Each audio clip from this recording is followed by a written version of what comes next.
Bro, what? What up?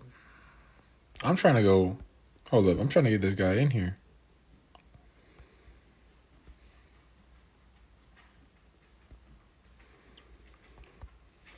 Where is this guy, Christopher? Bro.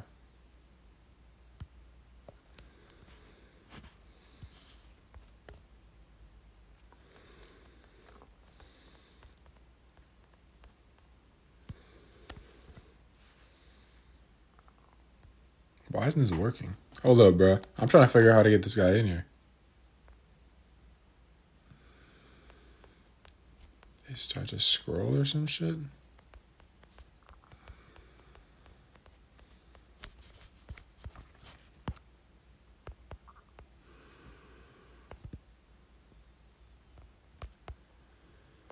Hold up, fellas. I'm trying to find out how to invite him to the freaking thing.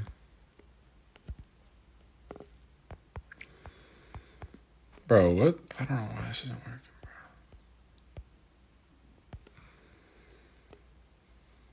Hold up, bro. Chris Lykes. Did I even say it? It's Chris Lykes. Hey, I'm gonna go on pause, but I'm about to get him in here. I gotta call, bro. We're about to go live with somebody else, though.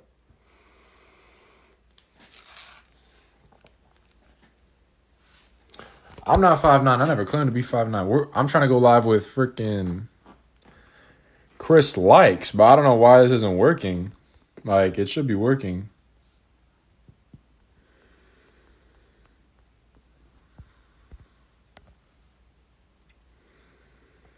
I actually don't know why it's not working, bro.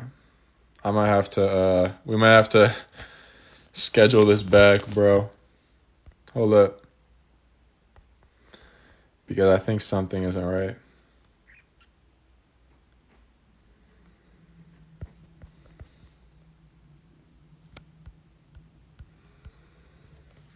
Just trying to figure this out real quick.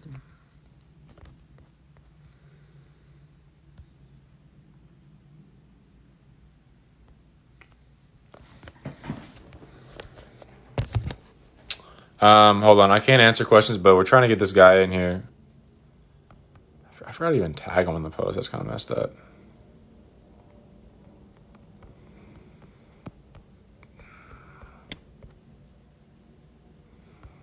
I don't know. I might just hop off the live and then figure this shit out in a second because it's being very weird. I don't know where he's at, bro. I'm trying to get him on here. And, I'm trying to... the TikTok is being weird. He's about to come, though.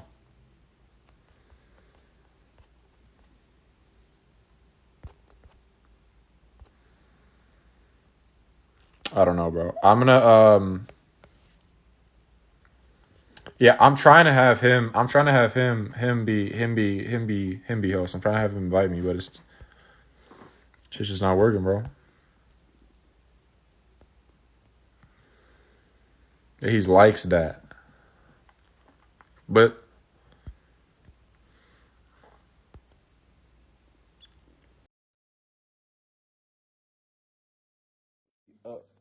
Right now, okay. Yes, sir. you're live, baby. Yo, all right. Let's wait a second, cause I want to get Okay. this banana real quick. But look, bro, Chris likes. I got like 75 people in here, bro. All right, guys. Yeah. 14. He's likes that. He's likes that. This is my first time going live on TikTok. I'm never Yeah, went bro, live. it's cool, bro. It's hella fun. I'm going on live all the time. Like, I just do, because sometimes film studies like boring by myself. When I go on live with other people, it's like, oh, these guys pointing shit out to me too. It's like kind of fun.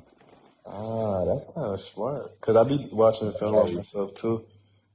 But I think that'd be good to watch film and then go live with it. That's what I do all the time. So. Yeah, you just gave me an idea. Yeah, but how's it in Denmark right now? I'm in France right now, but Denmark was cool. Denmark was a good experience. It get cold. It get real cold. Yeah. But French is cool, bro. I got my own spot. I got my dog with me. Can I flip the camera? Where are you in France? Are you in the middle of nowhere? Or are you like, you're Nah, like, I'm so France got like major cities all over, but I'm 2 hours north from Paris, and I'm close to like Amsterdam and Brussels. dude, I thought this thing saying Paris was a piece of shit. The when I went for my senior year trip, bro, I didn't like it, bro. But we had a tour guide, and I feel like he was showing me all the wrong places and stuff. But Word, word. Yeah, I saw like posters like graffiti everywhere and like just like Seattle or like a New York or a major city here. You know what I mean? Is there yeah. homeless people? I assume there's homeless people and stuff like that too. So since I got here, I actually haven't been to Paris yet because just the season and just practicing and stuff. Really haven't had time to go. But I'm planning on going. I might go this weekend. Honestly, I might go. Yeah, I might go Saturday. Bro, all right, bro. Let's get into it. I'm about to open my window real quick. Get some better lighting. But damn, yeah, let's get into it. All right, bro. So basically, first of all, bro, I want to introduce you, bro. So this is Chris Lykes. Unbelievably tough. Like, you guys don't understand the amount. We're about to get into Q&A, but look, you guys don't understand the amount of skill you have to have at that level. Like, every time I've seen a guard who's like under 5'10", 5'9", like they have to be good at shooting, finishing, mid-range, IQ. It all has to be at the highest level. You know what I'm saying? Like, you can be 6'5", 6'7", 6'8". You do not have to be good at everything, bro. Especially 7-foot guys. A lot of 7-foot guys are good at one thing, like blocking the ball and hitting a post hook. This guy is good at every single thing in basketball, bro. So this is a great time for you to ask questions. It's not, yeah. It's just that, bro. You have so many problems for you to succeed at this height. Like, you have to be hella smart. So this is an opportunity. Ask this guy anything. I guarantee you, whatever. I didn't even talk to him. This is the first time I talked to him, but any game he's gonna give you is gonna be game. It's Okay. funny you said that, bro, because that's been like one of the main like motivators behind like basketball for me too. Besides the fact that like I didn't want like my height being something I can't control to be the reason I don't do what I like doing, and which is basketball. But I would just see guys that were a lot taller, not have to work hard, and not have to be like exceptionally good at everything, and it just made me like it just put a fire like under me that like all right, like fine, if I got to be exceptionally good at every single thing in the game, then that's fine with me. Like that's just what I'm gonna have to do. Yeah, Um, for so, but yeah, that's no, what's up. good Q&A. All right, let's get it. So basically, they're gonna feed me questions, and if you see a question you like in your chat too, answer it as well. But they're just gonna Okay. feed me questions, bro. And I'm gonna pick some that I think are really good questions, and then just do your So wait, thing, bro. It's you like, don't see the question? You don't see my questions that I get on nah, mine? you see Oh, okay. yours, I see mine. So Okay. yeah, Okay. I'm gonna ask some like good ones because a lot of times I've done these before. It's like a lot of times people ask like some basic ass shit, Yeah. and I don't want to ask this. So it's like I want to get some like like real things that are like things that not a lot of people know. So Okay. okay, how about this? Go to move. That's a good first question. Go to moves. Go to moves, and then maybe like what's your mental process on like how you go through like reading the guy or reading the situation with that move. Go to move. Like if I'm going to like score, we got this thing in the DMV, which is the DC, Maryland area, a little bit of Virginia. But if you watch KD, it's a hezzy pull. We call it a footwork J. So basically, you let it hang in your left hand. You step towards him just to get him to back up. You raise up and shoot. Yeah. But if I'm talking about a move, it's definitely a hang cross. I hang with my right hand and going into my left, and that's pretty much my go-to move. Like the AI cross. Yeah, like I'll set it up a bunch of different ways, but if I can get you just to be stationary for a little bit and I can get my crossover off, majority of the time I'll be able to just cross and then get into a one dribble pull up, going to my left, which is that's my rhythm shot. How do you like read the defender? Like, is there a different thing? So you that hang option you can shoot and cross whatever out of it. How do you know like when to do each one, or like do you play any type of mind games, stuff like that? You know what I mean? Yeah, the mind game is I try to look him like in his eyes. Like once I'll do like a maybe like a double tween, same side double tween, and then once I look him in his eye, I'll start to like hang the ball. And once we lock eyes in that one moment, I'll take the hard step and then I'll try to yank it like as fast as I can back. It's like in the moment though, like it slows down for me, and I look at him, and once he's stationary, I know that I have him because now he's watching my move. He's It's kind reacting. of like, yeah, it's kind of like the Karate Kid part where like he was with the snake, and like he was like just focusing on like the movements and stuff. It's the same thing. Like in that moment, like he has to react to it, and if he doesn't, I just hesitate to go. Most I like that, bro. So, what about how do you know when to drive or shoot as an undersized guard? Mm, When someone's bigger than you. um, you got to read the distance between. We all have different shots. I have two different shots. I have a set shot, and then I have a pull up shot. Hmm. My pull up, I can pretty much get off whenever because I jump really high on my pull up. Yeah. Uh, but you got to read your game. If he's close to you, like if he's too close for you to be able to comfortably see the basket, it's probably time to drive. And the best time to drive is when he reaches. Like as soon as he tries to like reach or stab at the ball, that's the best time to drive because he can't go forward and back at the same time. If that makes Are you sense. saying when you're off the dribble or when you triple threat? Oh, which one are we talking about? We talking about off the dribble He said or he didn't specify. I okay? mean either. You're Off saying the off the dribble, dribble yeah. though? Off the dribble. As soon as he reaches, that's when you want to drive. As soon Is as there he any runs way forward. you bait him to drive, and do you like every time he reaches, are you always looking to swipe that hand or something like that? I've been working on this, and it's actually been working for me in the preseason.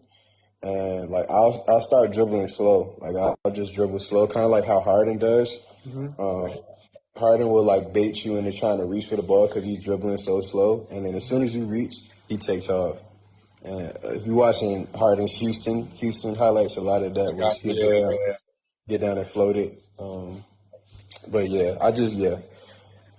When you As soon dribble slow, do you go in that same tween cross variation that Harden does? I've definitely stolen that from Harden. I'll bring him, especially when I come off and I get that switch. I'll bait him into like just reaching a little bit. As soon as he lunges forward, it's a quick tween or it's a quick cross, quick in and out cross, something just quick that now that I'm attacking that lead foot and I'm getting my shoulder past his hip. Uh-oh. Did I cut out? For sure, bro. Um, what would you say is like the yeah, I think that was good. Yeah, you did it for a sec. You did it for a sec. What would you say is the biggest thing, like the biggest tip, like if you gave your younger self, like, okay, like you're an undersized guard trying to make it, like, what's the biggest thing you'd say, like, is the biggest thing for an undersized guard to succeed in basketball? Um, you gotta have heart, man, because it's gonna be a lot of the times the things that we were talking about earlier, like the things that a 6'3", 6'5" guard can get away with, you're not gonna be able to get away with. So you always gotta kind of work twice as hard as somebody else in your Hmm. position. But I figured that you reap more benefits that way. I feel like I'm in a lot better shape than a lot of the other guards, just because I have to work twice as hard. The court is big, so I got to be in help defense. Same way they got to be in help defense. I got to cover more ground, and just having a mindset that you're going to have to work a lot harder. But there's Yeah. also advantages that you have to your game as well too. Like you're probably gonna be the first to the ball being on the ground. So a lot of 50-50 balls, you're gonna be the first one to get your hand onto it. When guys are dribbling, you're in their area, and a lot of the rebounds aren't rebounds in the sky. A lot of the rebounds are on the ground. So yeah, I mean, there's things that you're gonna just have to mentally prepare for. But it's a journey, bro, and I would say it's it's definitely something that I appreciate.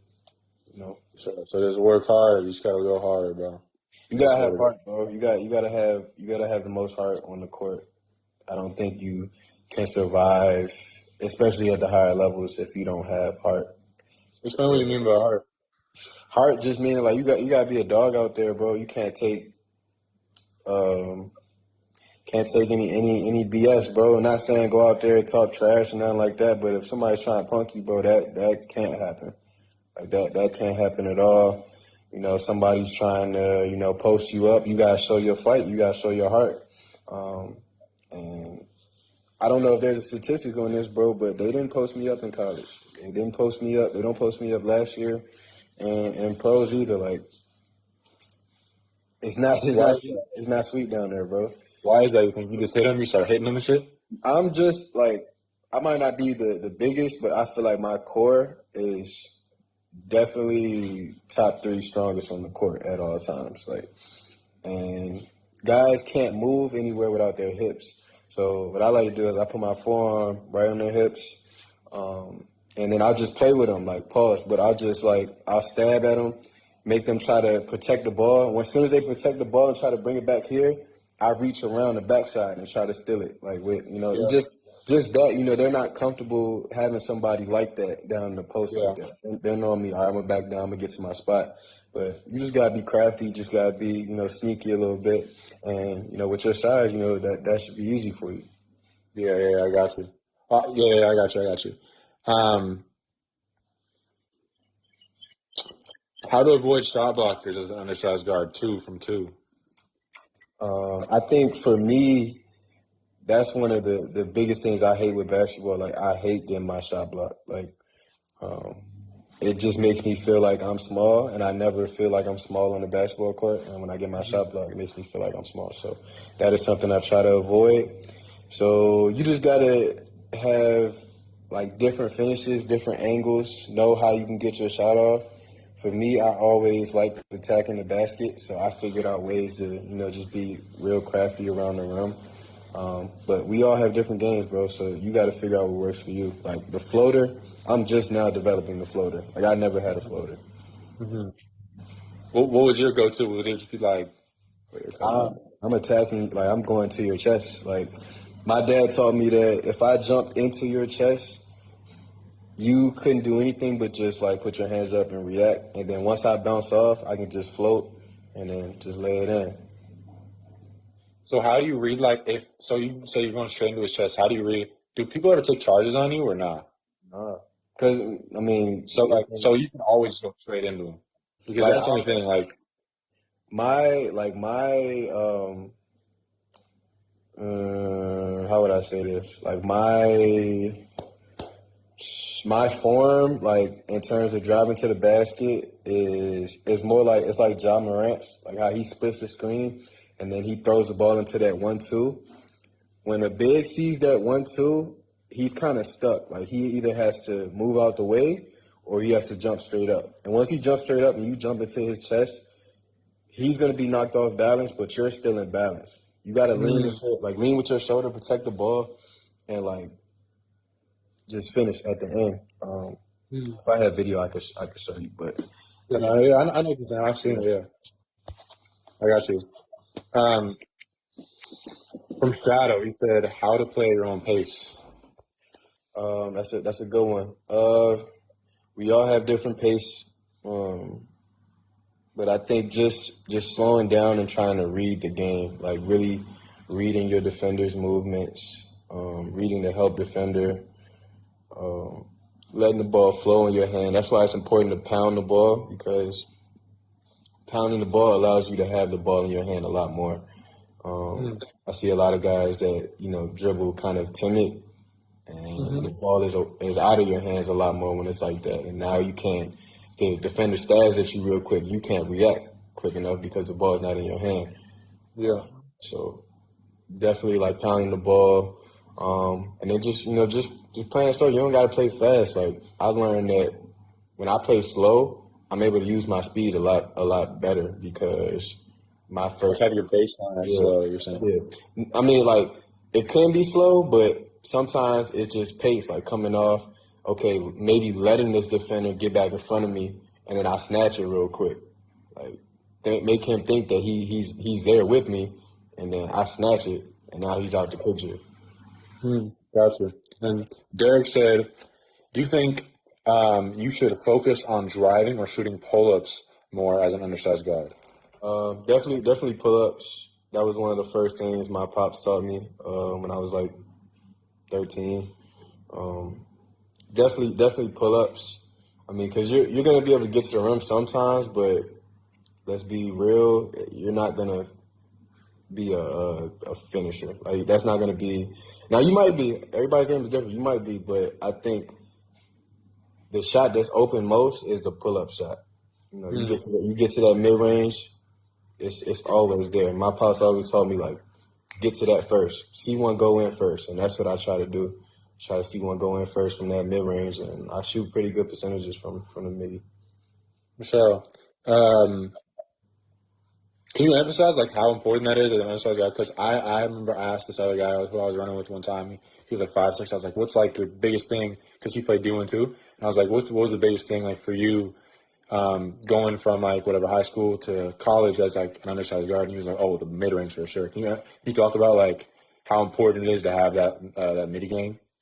It's because most bigs, and especially in college, especially overseas, they play drop coverage. Drop coverage is where the big is. He's basically not coming out there. So if you can shoot directly off that screen from the three, great. So watch a lot of Damian Lillard with that. But also, when you come down and you're attacking him, he's going to keep backing up because his job is to protect the rim. That's what the coaches are telling him to do is protect the rim. So that is Yeah, a wide open shot that you can get 6 to 7 times a game, depending on how much you had the ball and how much you're playing. So yeah, yeah, yeah. And you're shooting that every time too if you're open, right? every time. Every time. Yeah. I got a good one right here. What's the Okay. best footwork for a pull up? 1 to 2 pull up or a hop step pull up? Again, you gotta figure out what works for you. For me, the three is hop step because I get more power from my legs and it's a further shot. Mm-hmm. Pull up in the mid range, I like to go 1 2 because that last little 1 2 will get a Yeah. defender. He'll still keep going back. Like he'll think that I'm gonna still keep going forward. But it all depends though. Like if I had a defender on my back, the hop step is probably gonna be a better option too because now I can just get off and pop it off quick. Gotcha. That's good. That's a good game. I never heard that before. The hop step off the three and the 1-2 on the it's like more balanced too, right? Yeah, So like it's from the 3 point line. exactly more balance. More balance, you get more power. Um, Obviously, you definitely need to have both just for every situation. But for me, if the shot is wide open, I'm going hop step. So I got a question from I don't know how to say that. But he said, how do you make it's pretty general, but it's how do you make reads off the pick and roll? Like what's your like progression that's going through in your head? I know there's a lot of different coverages and stuff, but So first off, you want to get shoulder to hip of your guy so that you're not even worried about your defender anymore. Um, my first read is the big in front of me to see what he's doing. If he's in drop coverage, is he up? Is he hedging hard? Is he stepping out to switch? Then the next is depending on which side you're coming off the screen, you got to read like that left block or the right block, that help guy. If he doesn't bump your guy rolling, you got to figure out a way to get the ball to the guy rolling on your team. If he does help, then you have your skip hook pass with left hand, right hand. If he's playing in between, then you kind of got to make a play yourself in that situation. But me, my first read is always, what is the big doing? Is he back? Is he up? Is he hedging? Because if he tries to hedge hard, I normally split. And once the split happens, then I'm just reading open floor. And I'm seeing, what they're giving me. Can I get all the way to the rim? took it to the corner or something. It's just reaction from that point. Yeah. Um, what about like a switch? Is your general principle to bring it back out, then go at him? So it kind of depends. Like my coach now, we want to get the ball inside a little bit. Obviously, he wants me to play 1-on-1 too, but he wants the ball to keep moving on the switch, especially because now we had a mismatch in low. So when they switch, that wing should rise up. You hit that wing, and then he has an easy lob pass to the big if he's holding him off, if the guard is fronting on the big. But also, yeah, you can boomerang, you can pass it, give it right back, and now you attack. But I like to stay high if they switch, keep the big high because he feels very uncomfortable being out there. I feel like most bigs feel uncomfortable trying to stay high like that. So I attack downhill, or I'll just run at them, make them back up, and then I'll shoot a three. Yeah, and then what about drop coverage? Is it just slow down until the big makes a read? Yeah, drop coverage. I mean, like we were saying before, for me personally, I like to get to the mid range. So if he's in drop coverage, I'm going to shoot that every time until the coach tells him to get up there. Gotcha. All right, that's a good game, bro. Okay, how about this one? Ooh, actually, what about playing defense on someone bigger than you? Maybe like a guard or a wing. He said, "What do you look at when you play defense?" But I want to expand that question. Jay Carlo said that. I want to expand that question. Like, how do you play defense? Like, I feel like because your version of defense is different than a guy who's like average size. Right. And this is something that me and my coach this year have been talking about a lot. Is making him tired in the backcourt. So picking him up full, it saves you time because say it's a 24-second shot clock. Picking him up full, that saves you 5 to 6 seconds. And when he gets down to half court, they got to run their offense, right? He's going to be tired from, and that's why it's important to be in good shape as a small guard. He's going to be tired, and it's not going to be as efficient, you know. So you gotta be pesky. You gotta be close to him, like always stabbing at the ball, making sure he's always in protective mode, not in aggressive mode. You want to be the aggressor on defense, and this is something that Marcus Smart taught me. And I was in Miami. You know, a lot of the guys they come to Miami for pickup and stuff. And this is something he taught me. It was like never give up on the play, like especially if you get hit in a screen and roll. Like keep going, like keep coming back because you never know. You might be able to get a hand on the ball. You might be able to get a hand on the what they call it. What they call that zone? Where they hit the screen and roll it like a little slip pass, like right there, a little pocket pass. They hit the pocket pass right there. You might be able to get a hand right there if you just keep moving forward. Now, what I like to do is 3-man switch. I like the 3-man switch a lot because oftentimes we do get hit by the screens. They set good screens over here in Europe. So if you talk with your teammates to keep you high, so you switch onto the roller for a second, but then that guy block, he switches, and you take his man that's on the perimeter, and it's easier that way. So I love to do the 3-man switch because it takes away every option. Gotcha. That's a good game, bro. Yeah, I didn't know this thing. I didn't know that 3-man switch was a real concept. I thought it was just scramble. It's scramble, but it's an actual set for real. Like yeah. I got you. Okay, this is a good question from user 499. He said, "When is the best times to change pace?" The best times to change pace.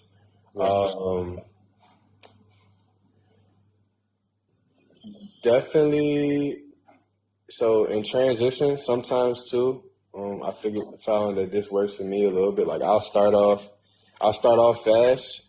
Like my first couple dribbles will be fast, and I'll slow it down, let the defender like relax. Okay, like he's not going anymore, and then I'll turn it back on again, and I get a lot of layups that way.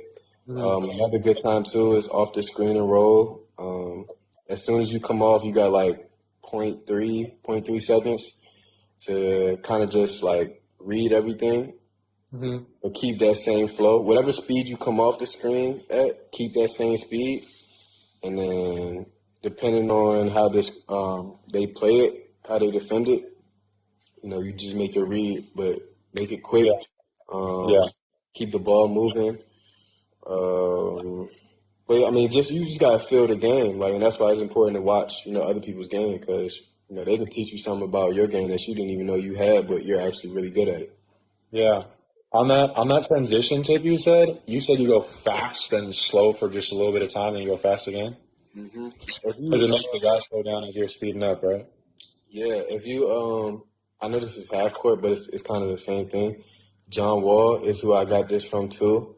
Um, I used to call it like the sleep crossover, because he'll start walking one way a little bit, like he'll start maybe pointing that way, walking, and then he'll cross like real quick. It's the Push same guard? thing in transition, like kind of just letting him relax a little bit, like all right, like you about to call a play or something, and then you cross real quick.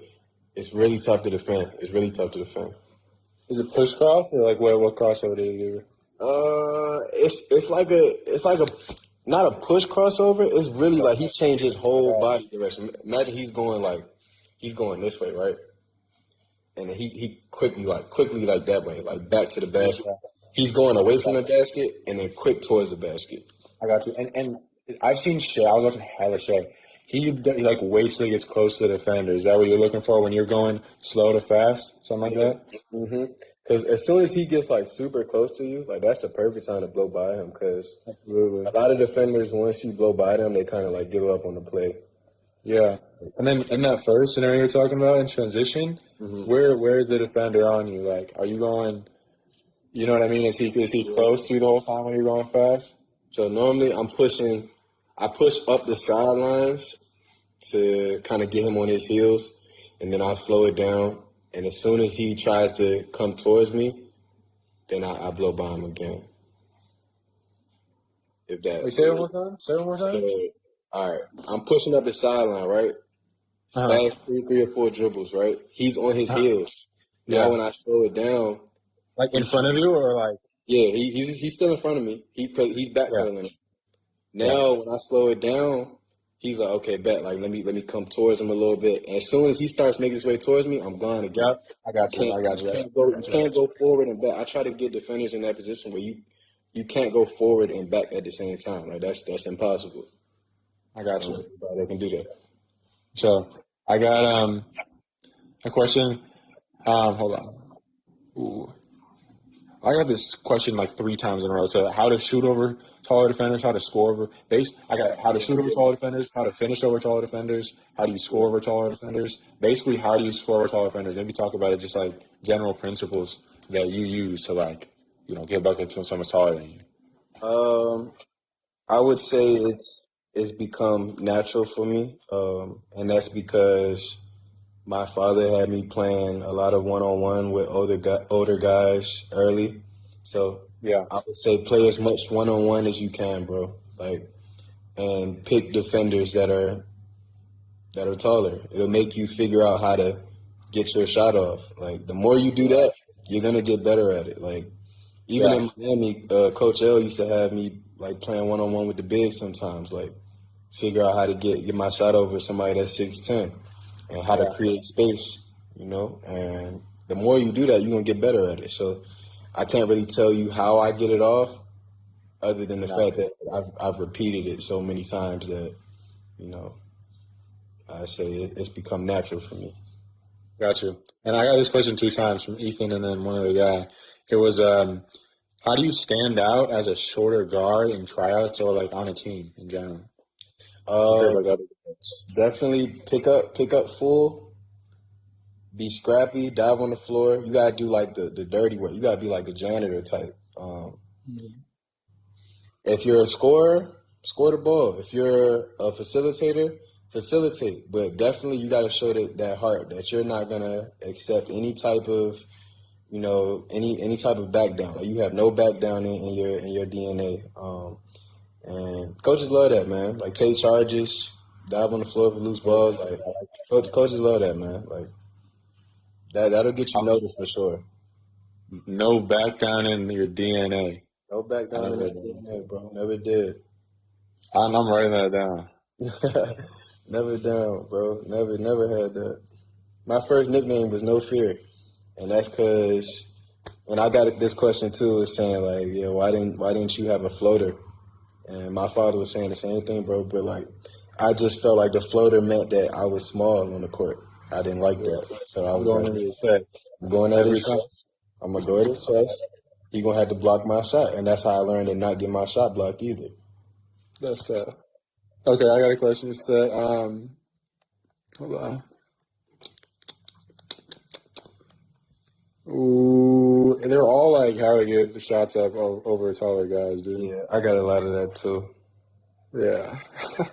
As You much can't as tell like not you don't have like one or two tips or something like that? Or it's just all natural. You just don't even know. I mean, bro, like you gotta.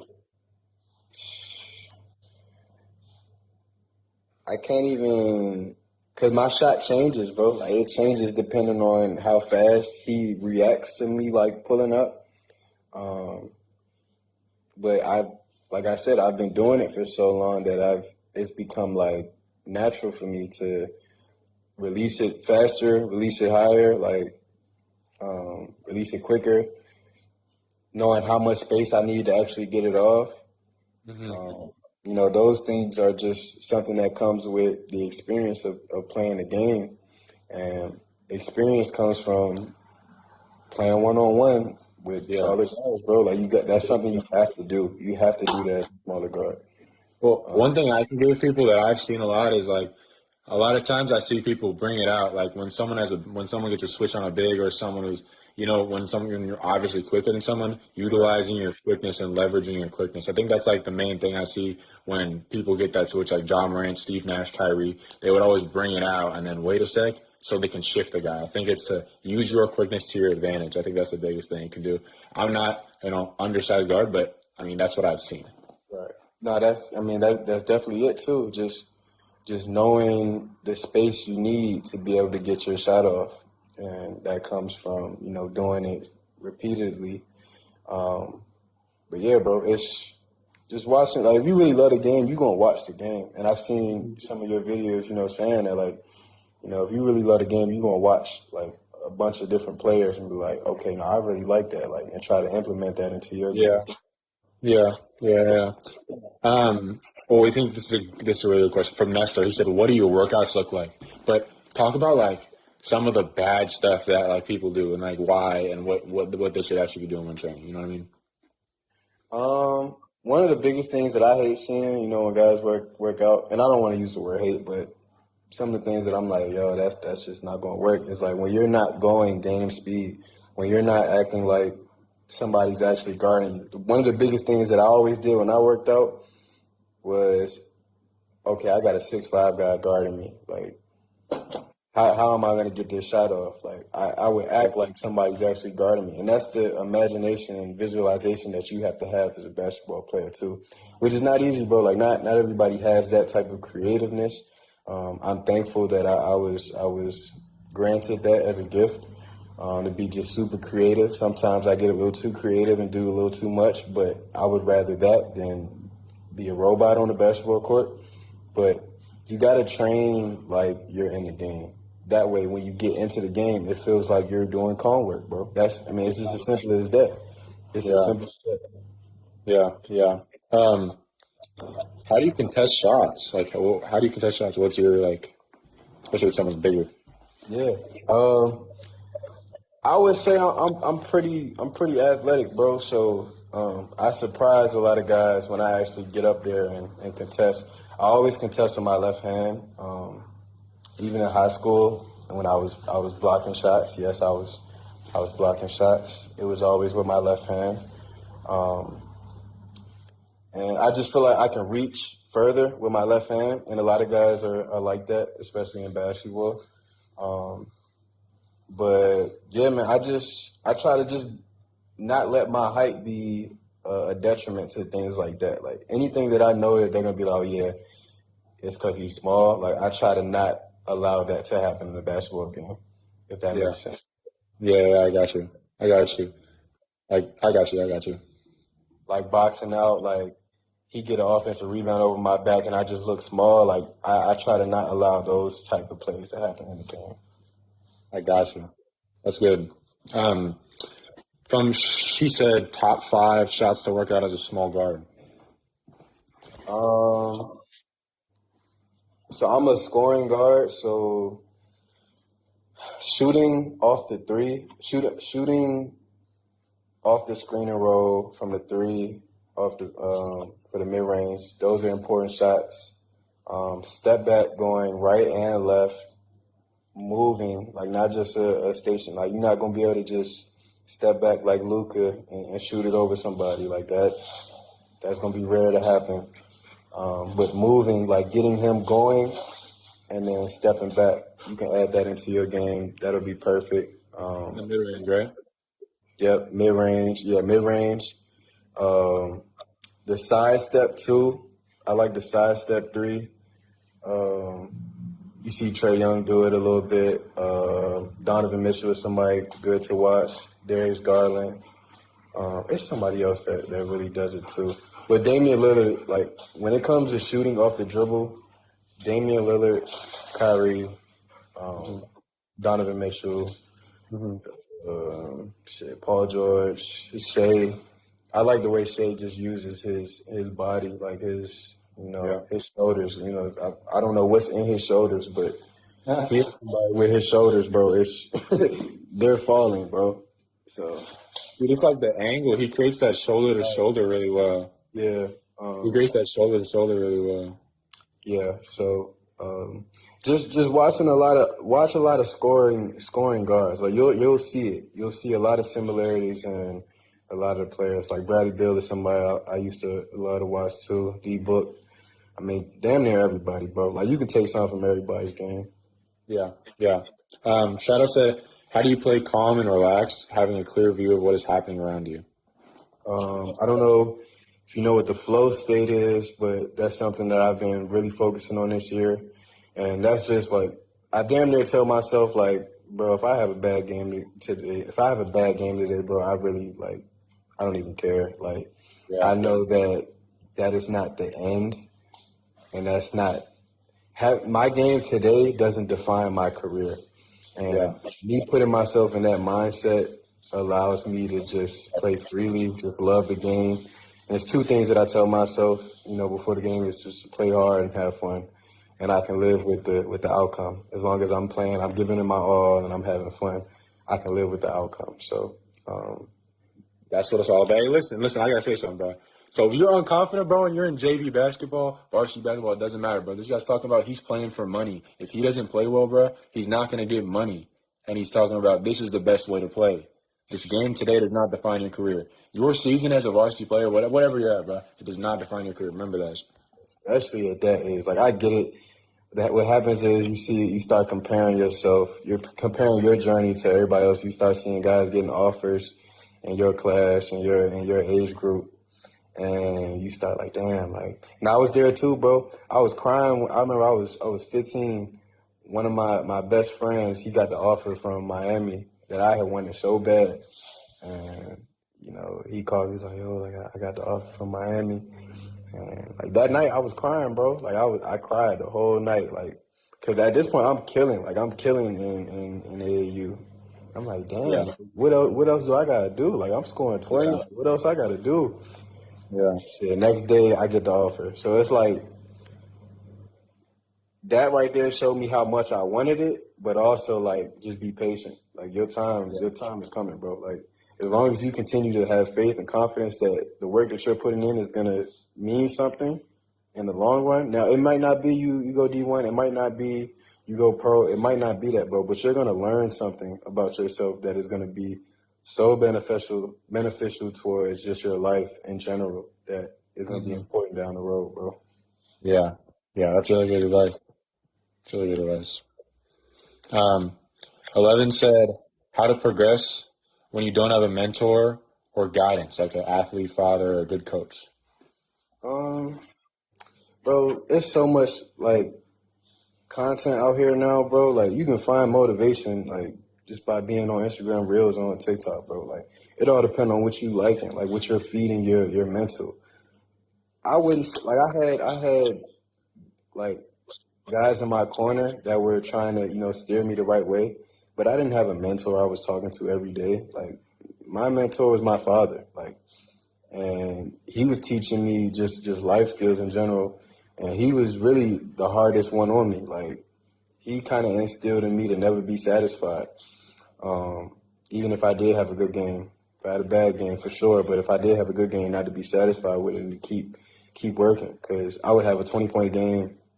He'd point out the two things that I did that weren't good, And at the time, I'm like, damn, bro, like give me some slack.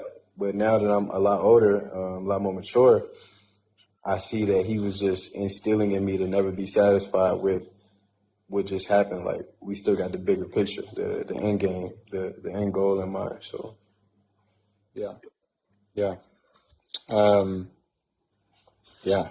You think the end game keeps you like off the highs and lows, right? Having the end game in mind. Can you talk about that? Because that's something I used to talk about. Like, your high school career doesn't matter. Like, it's the end game. Like, whatever you want at the end game. right. Coach L at Miami, he had this book, the laws, 7 Habits of Highly Effective People, and the first one was begin with the end in mind, meaning you have a vision for yourself. You got to be able to visualize. You have a vision for yourself, and you got to start acting like that vision of yourself now, building those habits now. And it's not a rush, bro. Like, this is life. We're meant to trial and error. We're meant to learn as we go and experience. So, but if you're just going day by day, expecting something to change, it's not going to change like that. Like, you have to start putting that DNA. Like, you have to start activating that DNA. Like, okay, because it is within you. Whatever you want it's within you. You can do it, but you got to start being that person each and every day. You got to start eating like that person. You got to start dreaming like that person. Start carrying activities out with that same type of intensity, with that same type of mindset, beginning with the end in mind, bro. Like, those things are what's going to activate those habits to allow you to become that person. Yeah, that's good. That's really good. Mark said tips for shot consistency. I think confidence. I'm a big believer in confidence is like 75% of shooting. Me, I don't shoot the same shot every time. I know that might be contradictory to what a lot of coaches will tell you, but Steph don't shoot the same shot every time. Clay does shoot the same shot every time. So there's always going to be like that middle ground area where, you can be who you want to be, but I think 75% of shooting is confidence. So you believe it's going in, bro, it's probably going to go in. You believe it's not going in, you shoot it, and you like, oh, shit. Like, it's probably going to be all shit, bro. It's probably not going to go in. So, what's the best way to build that belief? Reps? You got to see the ball go in. You got to see the ball go in. So that's one thing I will say, like, getting a lot of reps and shooting, seeing the ball go in can't beat that, bro. If you can't shoot, just get in the gym and shoot. That's why I'm not even going to speak on that, but yeah, bro, get in the gym and shoot. For sure. Miguel says, how important is spacing? Spacing in terms of offensive spacing? It's super important. Like, I just learned like 3 or 4 years ago that I got to get, like, if I'm off the ball, I got to get all the way to the corner. Me, I like to be a magnet to the ball a little bit. Like, I'll start trying to, like, inch towards the ball maybe a little bit, and I realized 3 or 4 years, like, I'm doing a disjustice to my teammate by not spacing the floor completely so he can have as much space to operate in the pick and roll as he needs. So spacing is super important, bro. Yeah. Let's see. Something you learned over the years that nobody knows but should know? Like, what's your, like, piece of knowledge you're like, damn, like, I don't know why everyone doesn't know this?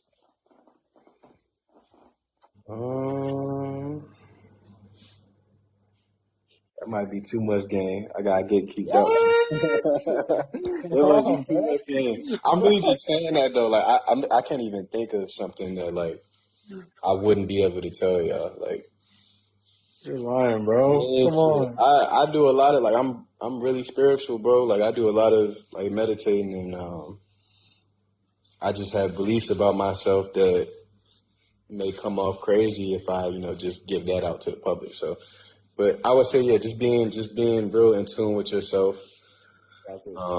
listening to your intuition, trusting that, those are things that, I feel like, happen in the game, and confidence is a big thing with that. But confidence also comes from the work that you put in the dark, that comes in the light.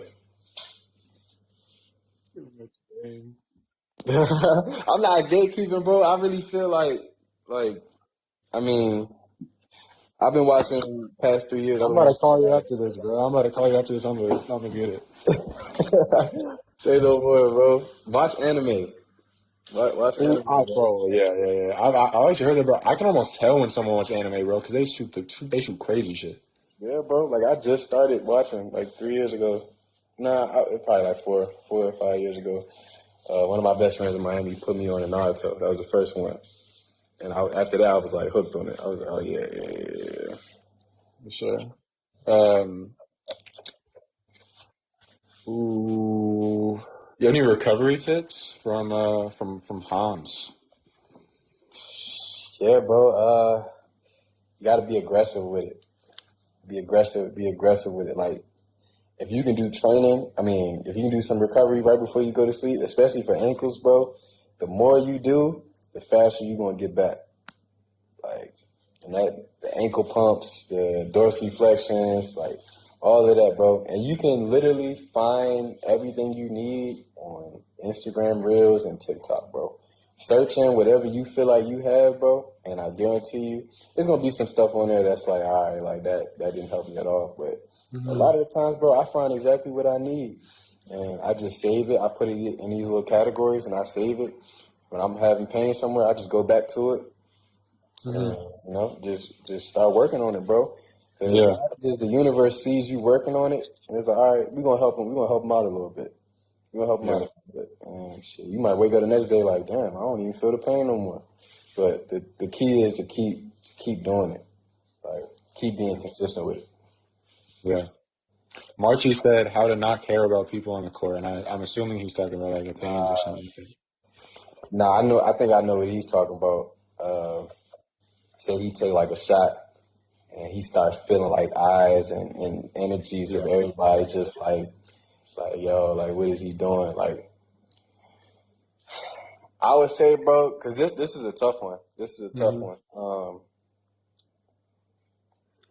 Just continue to, like, if you feel personally, it feel like it was a great shot, shoot it again, bro. Like, you can't allow somebody else, because most of the time that person is hating because he wanted to shoot that shot. Like, that's what I like. It's a lot of jealousy that goes on, and that's something that people don't talk about a lot too, especially in pro basketball. It's a lot of jealousy that goes on. And that's why I don't try to disclose how much money I make on a team and stuff, because all that does is create envy. It creates jealousy and shit like that. So you got to be confident in yourself that, like, that's a shot that I know I can make. That's a shot that maybe if you was open, say, like, look, my bad. Like, you can always spread positive energy, but you don't ever have to feel sorry about that. Like, I think that's super big, because for a while I was dealing with that in Arkansas too. Like, coming to a new environment. They didn't really. I mean, they knew my game, but they hadn't played with me long enough. Like in Miami, it was different. Like they knew that. Like they knew, what type of player I was. They knew what type of playmaker I was. Arkansas was different. I was trying to find a role, and I always felt like, damn, like, I'm not getting any shots. Like, all right, I'm gonna shoot this one. As soon as I shoot this one, it's like, damn, like I'm coming out of the game. And, I know. just feeling like just not confident at all. Like, that was the first time in my basketball career I was playing with zero confidence. And it showed, and that's why I had a very people would say, like, oh, you played okay. Like, for me personally, no, I played like shit. Like, and I know that, and like I'm not even mad that I wasn't playing a lot, but it was a lot that was going into why I wasn't playing a lot either. So, but yeah, bro, just continue to have confidence in yourself, bro. If you work on that shot, shoot that shot in the game. Don't feel bad about it. I got you. That's really good advice. Yeah. So you're saying like when you get that feeling of those eyes on you, just Yeah. to think like that's probably envy and jealousy that they want to shoot that shot. Like, allow that thought to go through your brain and write out. Like, don't even spend time thinking about that. Like, you still got it. You could have made another play. You could have followed your shot. You could have got the rebound. Like, but you was thinking like, oh damn, what is he gonna think about this shot? Like, you don't got time for that. Not in the game. The game has so many situations that are ongoing. Like, you can see the next one, but you can't see it if you still focus on the past one that just happened. Yeah. Yeah. Yeah. Um, let's see. Um, how do you deal with physicality? I think that's a really good one from Jay Carlo. I mean, I've always been a guy. I like physicality. Like, I play football. I play lacrosse. I didn't really like lacrosse because they could just hit me whenever. I didn't like that. But I like physicality because, it's a battle. It's a testament of who you are. Are you going to be a warrior or are you going to be like, oh, he's fouling me? No. So I think it's a good testament of my character. So I'm not going to back down from anybody, bro. I never have. I never will. So. Got you. Okay, how about like 2 or 3 more questions, then call it? Yeah, bro, you good. I mean, I'm just about to start preparing my dinner and shit. So. Okay. Let's see. Advice for young guard from Hoop Stars. Advice for young guards. Watch as much basketball as you can. I advise you to watch overseas basketball as well because some hoopers overseas, bro. Don't just watch the NBA. Don't just watch college. Play as much as you can. More experience you can get, and the same amount of time you're gonna be able to elevate over your peers. So it's not about just being in the gym, just to be in the gym, bro. Like, be in the gym and actually working on something. Like, you don't got to be in the gym for 5 hours. Like, me personally, I go to practice, I go hard for them 2 hours, and then I go home. Because I know in them 2 hours, like, I went super hard. Like, obviously, if there's things I need to work on, I'll stay longer or I'll get in earlier. But I'm not somebody, like, I'm not big on being in the gym for 6, 7 hours. Like, that's not me. That's never been me. Like, so, but when I'm in the gym, I go hard. And I think that builds confidence in what I do. Yeah, I got you. Let's see. You all right? Oh, how to deal with players that are better than you? Judgment from Aaron Lewis. That's a good one too. Because I'm starting to see in this day and age, there's a lot of like egotistical things going on. I was never that player. Like, even if I felt like I was better than somebody, if they took a shot that I would shoot, I was low key encouraging it. I was low key encouraging it because I'll probably shoot that the next possession, and I don't want you feeling like, oh, you don't say nothing to me when I shoot it, so why would I say something to you when you shoot it? Yeah. So I think the biggest thing is to just not say anything in that moment, like hear it, but like don't even respond because it's not worth it. But continue to work on it because you continue to work on it. That shot that he's getting mad at you about for is the shot that you might hit on him 3 years from now when y'all on different teams and stuff. And I've seen that happen. I've seen that happen with my own eyes, bro. Yeah.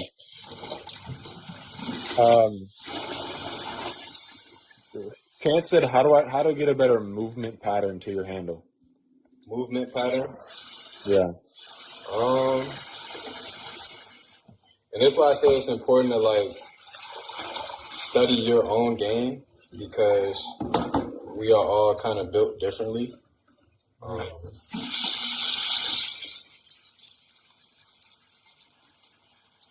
don't know. That's kind of a tough question. Like, movement pattern.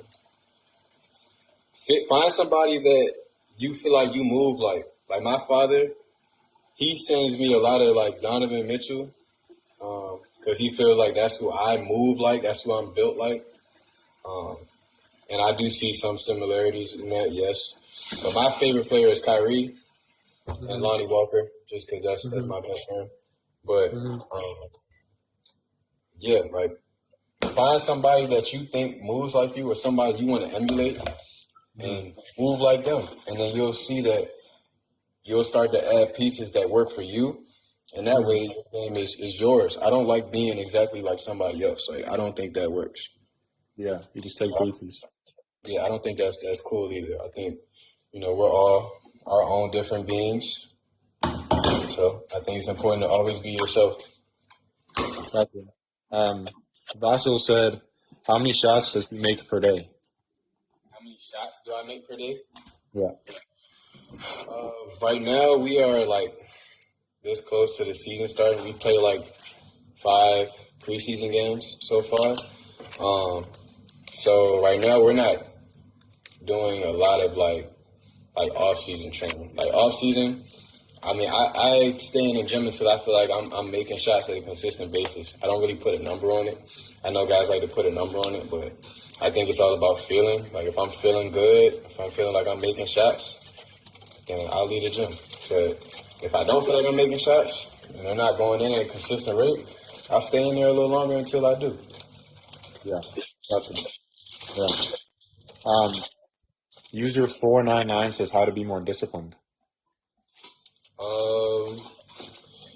Man, you know what you got to do. Like, I know it's tough,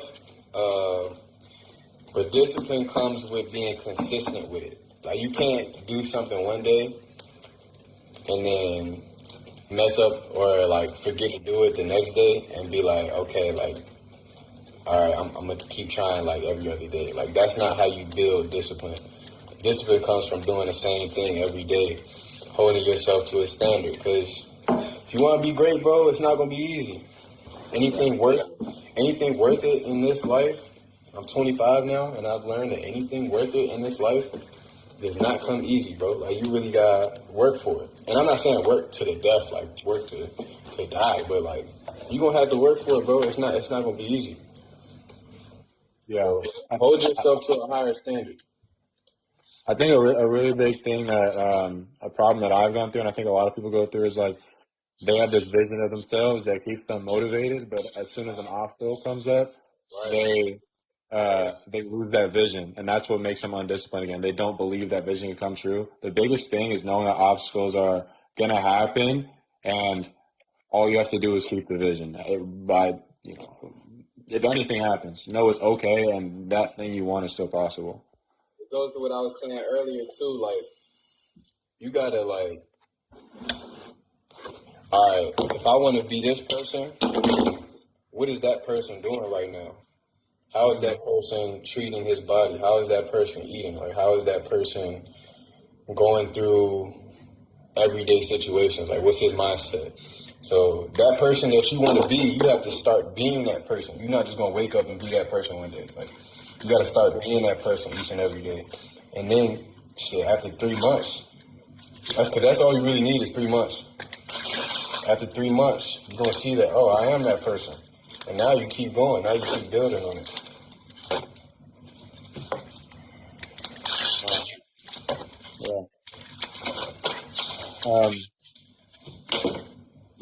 How to dribble faster and get on a string from Slim. What was that? How to dribble faster and get on a string. How to dribble faster. Like we said earlier, you got to pound the ball. Be low. You don't always have to be low. I'm not big on like just dribbling low the whole time because you can't set up your moves that way. But being low allows the ball to be in your hands a lot more. So pounding the ball, being low, knowing when to change pace, like all those things are important. Word. How do you split your strength training? I see you're not like jacked. What's your thoughts on like how to lift and like what's the actual important things when training your body from from who's that? Who asked that? Someone asked that. Whatever. I don't like being super. That's never been my game. That doesn't work for my game. I know I'm not going to be the strongest on the court in terms of like bench press or anything like that. Now squats, I might be able to compete in the squats. So I really focus on my legs and I focus on my core, being strong there, and being strong here, and being the lightest on my feet. So that comes with ankle dorsiflexion. If you don't know what that is, you need to look that up. And that's basically how far your ankle or how far you can get your knee over your toes. And that being comfortable in that position allows you to be super explosive and light on your toes. So I focus on things like that. I'll lift, and I was lifting a lot last year because we didn't really have a physical trainer. But this year, we haven't really lifted much, but my body feels good. So I was trying to figure out why, right? And I think it's because of my dog. When I come home from practice, the first thing I do is walk him. And we go on like a 15, 20-minute walk. And the first thing I do when I get up is walk, which is actually good for your, I think it's like some system. It resets your system when you first get up and you walk. And so I used to have a little bit of some hip problems, some hip pain. And now I don't even have it, and it's really translating to the court. And that's thanks to this guy right here. So I'm really thankful for that. But yeah, it's a husky. Big boy. It's my guy. But yeah, walking is active recovery. I started doing some research on it, and it's active recovery. So, I don't be sore, which is, I'm really grateful for it, man. Yeah. Okay, I'm gonna do two more questions. First one, okay. Give me your thoughts on this. User 49 said, should I work as hard as Kobe? What happened? What did you say? Should I work as hard as Kobe? If you want to, bro, like go for it. I mean, the thing is, none of us really lived with Kobe though. So Yes, you don't know how long he was working. You don't really obviously you hear what he's saying, and I'm not saying Kobe's lying or anything like that. I'm not saying it. But Kobe, from what I've learned, was a different breed up here. He was probably coming home doing film for 3 or 4 hours, always thinking basketball, in the classroom. He was probably thinking basketball, I'm gonna attack this with the same mindset that I have for basketball. I feel like that's what made Kobe a legend. Yeah. As he is now. You can say working hard, that's considered working hard. Yeah. It's not just about what he was doing on the court; it's what he was doing off the court too. Yeah, I agree. I think there's way too big of a focus on skills and shit like that. It just wraps up in the gym. Yeah, bro. Yeah, I've always kind of felt that way because at some point, bro, your body's gonna be like, "Hey, man, take it easy, bro." Yeah. I think the people that are kind of misconception or whatever the word is they think, oh, you're supposed to push through that. I don't think that's what that was, bro. I think that's not it.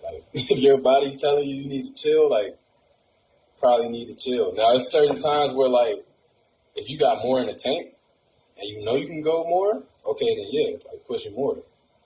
It's certain times for that, bro. It's certain times for it, but don't be stupid and just go super hard and then hurt yourself because you're trying to be Mamba mentality or something like that. That's not what Mamba mentality is to me. I agree because I went through the same thing. I used to think it was like that too, and I would just hurt myself and just not play up to your potential, bro. Because when you're going that hard, your body is not gonna be good, but you're gonna be playing 7 out of 10, 8 out of 10 of what you can actually play because you're going way too hard on your body. You really gotta chill. Talk today, guys, I told you earlier, I go hard in the gym and then I go back home. And he was like, "Yo, like, feel me? You got the young guys in here working out, man. Like, when you gonna get in here and work out?" I was like, "Yo, like, first of all, when I come in here, I go hard, and then on game day, I don't do anything. I got this from Coach L. Like, I don't do anything on game day. Like, I save every ounce of energy I have on game day for the game. Like, and that was another thing at Arkansas that kind of messed me up too. Was we full court running on game day. Like, just doing a lot. And in Miami, I was putting on slides. Like, we do the walk through the plays and stuff, but I was wearing slides. Like, I wasn't doing anything that required a lot of energy. And, that was something that I wasn't used to. So in the game, before even getting in the game, mind you, I'm not even starting. Before I get in the game, I'm low-key already tired. Like, I'm low-key already like, damn, like, I'm not fresh. Yeah, I think that doesn't work for my game because, like I said earlier, I got to put in a lot more energy than somebody that's 6'5". So, yeah, that's the biggest thing. That freshness makes you play like 20% better. that 20% might be with 7 to 8 points. Yeah. So 7 to 8 points, couple steals, couple rebounds, couple more loose balls, you might save the game, bro. Like, so I think everybody's different. I think what happens is people try to like compare and then be like, "Oh, you're not doing what he's doing." I'm like, okay, but I'm a different person than him. Like, what works for him might not work for me. Yeah. And that's what people are. Oh, he's big headed. You can't tell him anything. Like, okay, bro. Like, if that's how you want to feel about it, that's how you want to feel. But like, I don't say anything to you about it. I could be like, "Yo, you working out too hard. Like, that's why you're not playing hard in the game. Like, that you working out too hard." But yeah. I try to just keep to myself, bro. Like, that doesn't define me. I got a couple of questions about. I don't know if you can give your advice on this, but I got like 2 or 3 questions earlier. I forgot to ask them about going D1, D2, or playing college when coming from like Canada or like someone far away from the U.S. Do you have any advice on that? Yeah. When you're coming from out the states and it's gonna be an adjustment period. But just be a dog. Like, don't back down from anybody. Have that heart. It's gonna be an adjustment period. Like, basketball in the States, especially in college when there's no refs, those workouts in the summers, like, you're gonna see it's gonna be a little bit of an eye opener for you. Like, it gets physical, the guys talking trash, like, it's a little different. So just be prepared for that mentally. But if you have that in your DNA that you're not gonna back down and you're gonna give it all you got every single day in practice, the coach is gonna love that and you're gonna excel. You're gonna adjust a lot quicker than a lot of the guys that come from overseas do. Not saying guys from overseas are soft or from out the country are soft, but basketball's a little different in the U.S. Like, you got to deal with guys talking shit. You got to deal with guys, being in your face and your grill. Like, and it's not that they don't like you. It's just that's the culture of basketball. Like, guys had to really fight to get here, So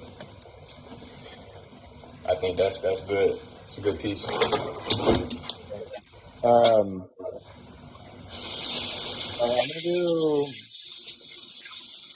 I'll do like 1 or 2 more, and then let's call it. I want to find some good ones.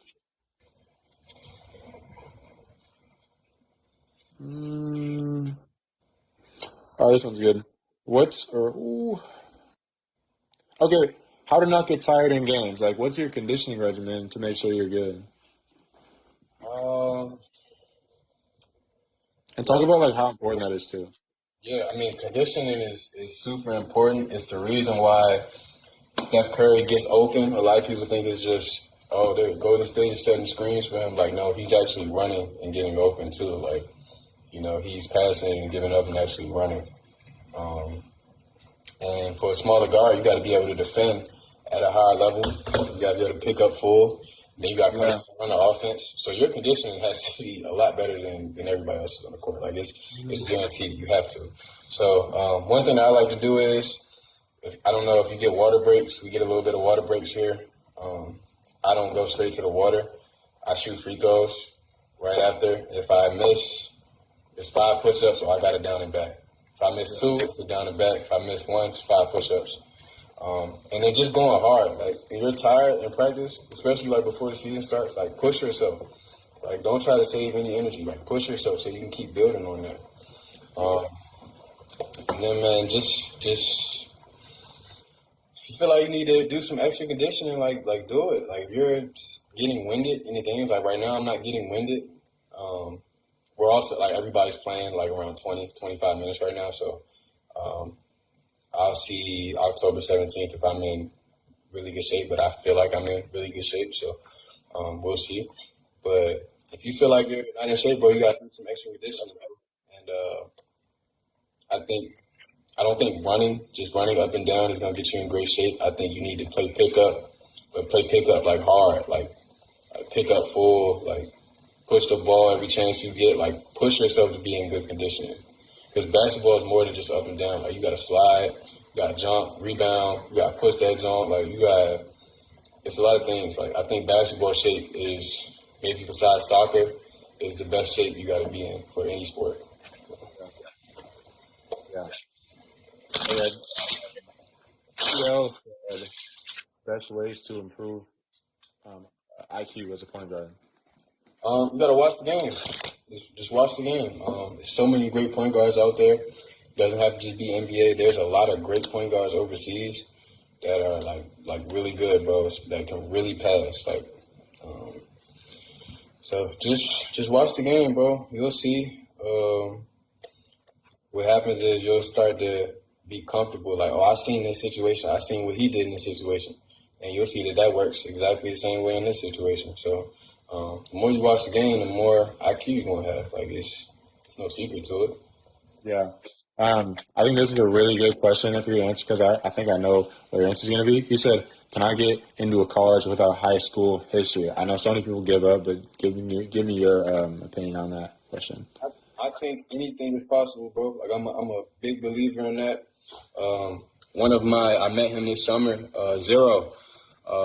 I think I did see on his TikTok recently that he actually didn't make it, but, you know, he got a chance. He got a trial, like, you know, and I think that's important. Like, if you really believe you can do something, you know, walk on. And it was something that I wanted my brother to do, too. You know, he, in high school, he didn't really get the opportunities that I did, but my brother could shoot the ball, man, and he had really good IQ for the game.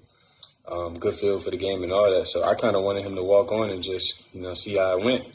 But he didn't really want to, so, you know. But I think it's possible. Like, send that email. Do what you got to do to kind of put yourself out there if you really want it.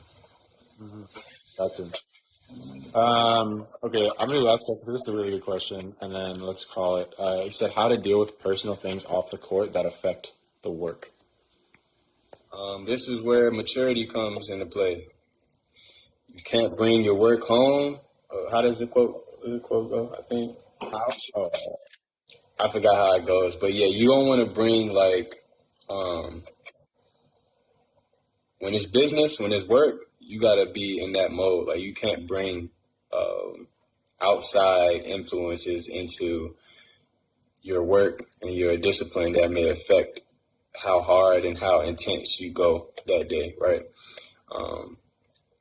So, I mean, I know that's tougher. That's a lot harder than how I'm saying it. But that's what comes with being mature and being a professional. Gotcha. Sweet, bro. I think that's good, bro. I actually learned so much from you from this, so thank you, bro. Everyone will follow Chris if you haven't already, bro. He's super smart, like crazy skilled, good ass dude. He's gonna be posting some things to help you guys out as well. So go tap in with him, bro. Bro, thank you for coming on. Like, it means a ton to me. And dude, you definitely just helped a lot of people. So it must feel good, like, make that impact. You know what I mean? And you helped me as well. So I appreciate you, bro. Seriously. And I'll send you, like, if you want, I can chop up the live and put it a bunch of clips, and you can throw it on your page if you want. But I'll type in with you after this. Okay. But yeah, bro. Thank you to Chris. W. Chris in the chat. W Chris in the chat, man. I appreciate it too. This was fun. I can talk basketball for hours, bro. So thank you for giving me the opportunity to actually do that. Hit me up on the ground if you guys got questions. I try to respond. As you can see, I'm really occupied, and I got a child here. So appreciate you. Thank you for the time. And shit, I'll get up with you soon. Got you. All right.